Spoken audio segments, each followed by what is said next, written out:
Hello there, welcome to our channel Tutorial Guru again. Hope you are doing fine. I'm back with another tutorial video, and today I'll be showing you how to block somebody on your Telegram account. And now without further ado, let's dive right into the video.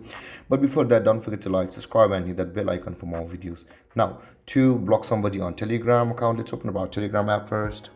After landing on this interface of your Telegram app, to block somebody on Telegram, you'll be required to tap and hold the chat box of the person whom you want to block on Telegram. For me, it will be the Pratik, which is my friend on the first one. Let's tap and hold on it for a second, and after the green tick mark appears on his profile icon on the left side, you can see the three dotted icon appear on the top right corner of your screen. Tap on the three dotted icon like this, and after that you can see the block user option available over here. Tap on block user like this, and again block user like this.